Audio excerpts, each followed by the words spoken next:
E-Man, we might as well go ahead and talk about the walking hairline himself. Your favorite sports commentator, Come on, man. Don't do that. Stephen A. Smith. Just every time he opened his mouth, I feel like a toe pop out because he's sticking his foot in his mouth. He done ragged on Jasmine Crockett. He done ragged on Kamala Harris. He seems like he has an issue with black women. He hardly ever chastises Trump. And you had some things you wanted to say favorably about Stephen A. Smith. So I can't wait to hear what nice things you have to say about the man. I love this false setup. Yeah, I mean, I think this is just becoming one of the irritants that I'm having, which it's in the same vein of the whole Jake Paul thing. We are Right. becoming an unserious country when it comes to politics. The mere fact that people are even entertaining Stephen A. Smith as a legitimate political candidate is a joke in itself. And I'm talking about even people like Bill Maher, right? I've seen Mm-hmm. people feature him and platform him and put them on their shows or interview him about politics. But the funniest thing about it is he doesn't talk about politics. And that's what I need people to understand. Stephen A. Smith is not a serious person. Matter of No. fact, and maybe this is controversial, he is the, I guess, black version of Trump. He has Trump energy. And what do I mean by that? He talks about stuff in politics, but he doesn't talk about actual politics. So he'll come up with certain things that he'll do where he'll rag on the Democrats, which just so happens to be loved by the GOP. He'll do things where he has actually a better comparison. If you follow him, because I followed him, back with his sports commentary on First Take and everything. And I started Mhm. to notice an interesting pattern after watching him for decades, right? One thing Stephen A. Smith will do, and athletes have called him out on this as well, he will have a certain level of energy and enthusiasm when he's criticizing black athletes. But whenever it comes to criticizing or coming after white folks, his whole tone, demeanor just changes. If he wants to talk about Kyrie Irving, oh, the weed, oh, this and this, like he got all this energy and hysterics. When he want to talk about, Kawhi Leonard, when he want to talk about, just any other black athlete that's not doing something that he likes, oh my gosh, it's all hell and blazing and fire and everything. But let him talk about Dana White beating his wife, slapping his wife on camera. Oh, well, I don't know. Let him talk about Aaron Rodgers, who lied to his team talking about he got the COVID vaccine, but he got inoculated. Oh, well, like he gets real quiet as a church mouse when it comes to criticizing anyone white. But when it comes to black people, especially black women, Kamala Harris, Jasmine Crockett, former First Lady, Michelle Obama, then all of a sudden, he got to take some time. He got to look at the camera. He got to let you know how he really feels. He got to dedicate a whole segment on that. And this is why I need people to understand you need to stop listening to the rhetoric and look at the action. When you look at Mm-hmm. where people put their time and energy into, that's obviously how they feel.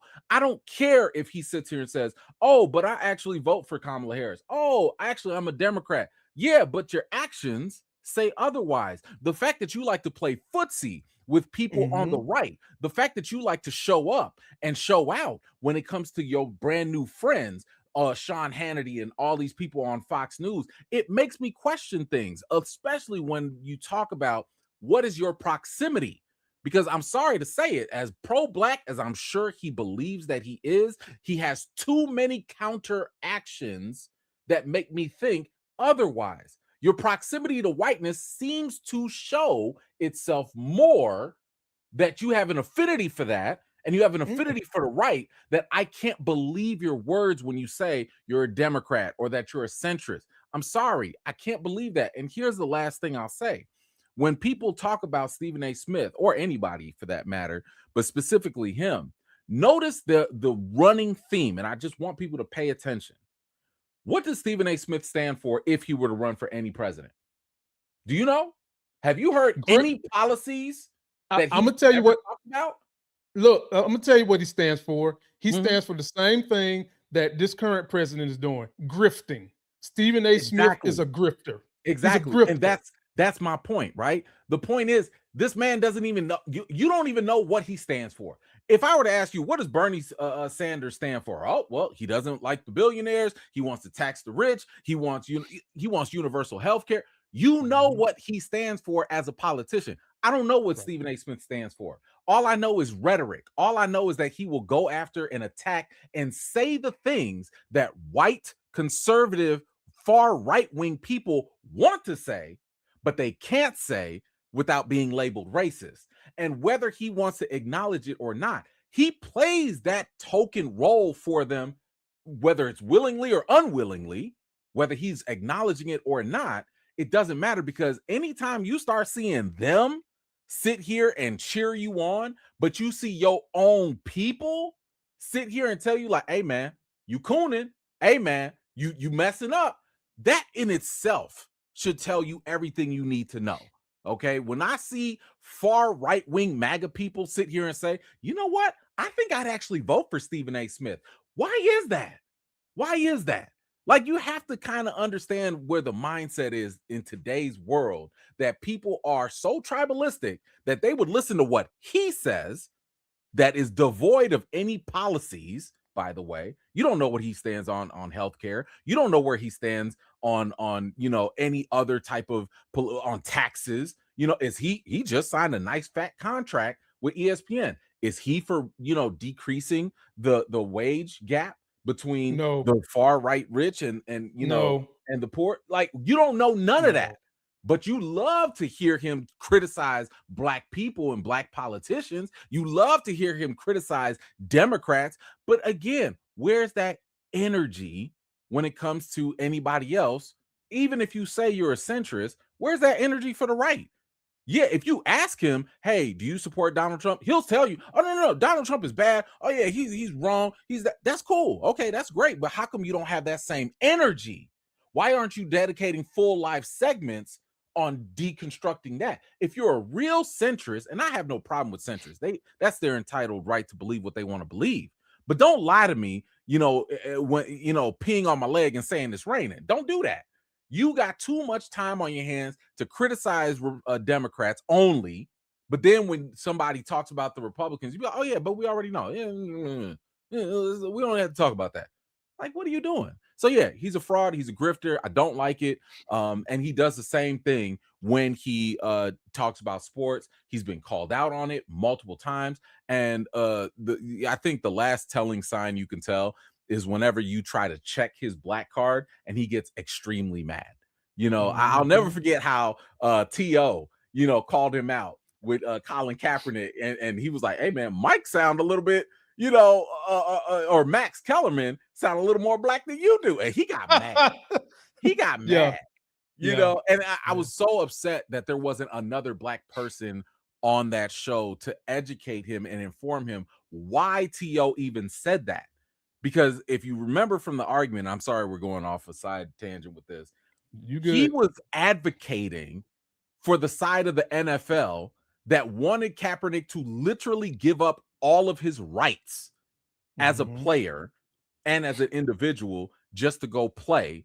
And even when independent lawyers said you would be an idiot to sign that contract, Stephen A was like, yeah, sign it. Yeah, what's the problem? What you want to play football, right? Like, so it's kind of like, yo, you gonna do that to a black person? You gonna tell that black person, hey, don't stand for what you believe in, give up all your rights, and just trust this entity that has already screwed you over, lied, been caught up, in court. Just go ahead and trust them. Bro, how can we trust you? How can we trust Exactly. you, sir? So yeah, I need people to Exactly. just pay attention. When you see and hear anything about Stephen A. Smith, notice that none of it has anything to do with actual politics or policies. It's always about vibes. You'll always see him quoted about criticizing Democrats, but never about policies. You'll never see, he'll always criticize how other Democrats engage with the right, but he'll never criticize the right in any meaningful way. So yeah, to me, he is a joke. I hate the fact that he is being propped up. I hate the fact even more that he acts like he doesn't realize he's being propped up as a token for the right wing, far right and white GOP. Yeah, all of that. E-Man, I disagree with you. I think he knows he's being propped up like You think that. so? Okay. He Listen, definitely knows. I'm only taking him for his word.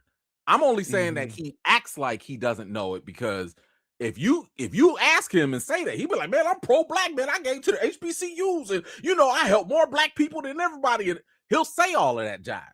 So I'm just taking him for his word, and here's the other thing. I'm sorry to cut you off, but like, I'm tired of giving people credit for being smarter than they really are. I do believe there are just dumb people out there. I do believe that some people are just 100% actually ignorant. We cannot keep thinking that people know better when it's been blatantly displayed. So many people just don't.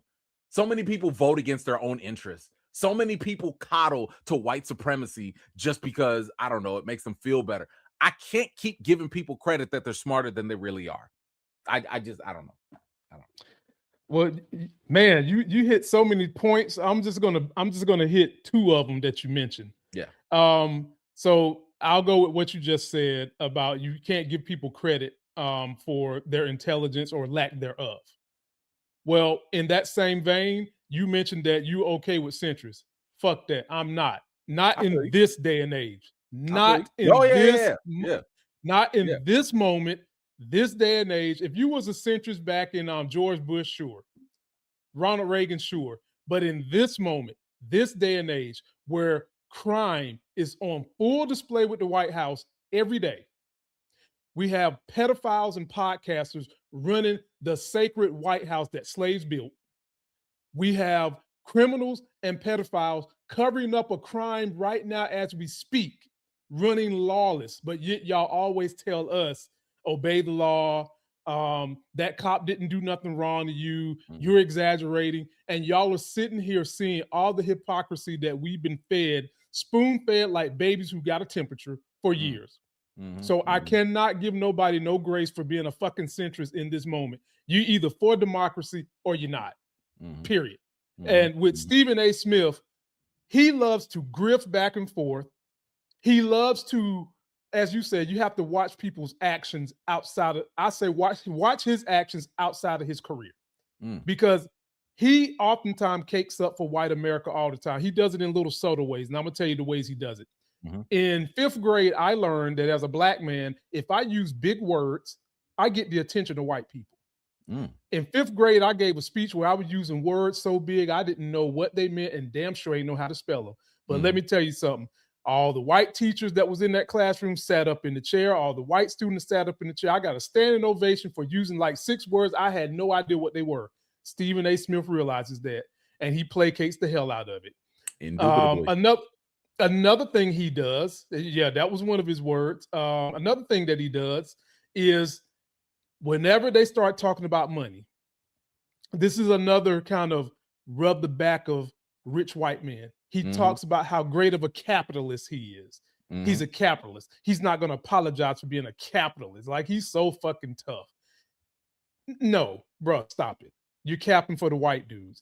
Now, mind you, I always have to preface this to my Anglo-Saxons that follow my channel and listen to me. If you've been here for a while, you already know how I feel. I'm not berating those of you that understand the struggle, those of you that vote for democracy, whether you're Republican or, well, no, I'm not even going to say that. If you're not voting for democracy, I'm not talking. If you vote for democracy, I'm not talking to you, because in the plight of black people, we've had to have the help of white folks help us. But the problem right now is we've got the bad apples running the roost. And Stephen A. Smith doesn't realize the disparity of the time, the severity of the time. So he wants to play chicken. And one day he's over here, the next day he's over there, but he's always looking from this way, trying to capitalize on his money. And so I had great respect for Stephen A. Smith back when First Take had Skip. And the other person who calls Stephen A. out a lot, besides T.O., stay calling this man out for what he is, Kevin Durant. Got to give it up to Kevin Durant. He stay on this man, as he should. And so, folks, don't be surprised if he tries to run for an office. Because but they do that though. He's Yeah. basically this election cycle's Kanye, right? Or There's or always Trump. going to be some little token Negro that's going Yeah. to try to steal away and peel away the black Democratic vote, which ends up being, I wouldn't say detrimental, but the goal is to be detrimental to the Democratic vote, because we already know low voter turnout always tends to work for the GOP because they're not Always. the majority. Nope. Unfortunately, we had lower turnout with Hillary. We had lower turnout with Kamala. She had turned some people off. I'm not, that's a whole different conversation. But this is what that is. It's a Mm-hmm. way to kind of sow division and to kind of be like, hey, let's peel this away. Because even if he doesn't win a Democratic primary, I bet you he'll still try and run to Oh peel God, some yeah. some votes off. Yeah, for Yeah. sure. For sure. Ladies and gentlemen, let us know what you think about Stephen Hairline Smith in the comments section. You've heard how we feel about him, but we want to hear from you guys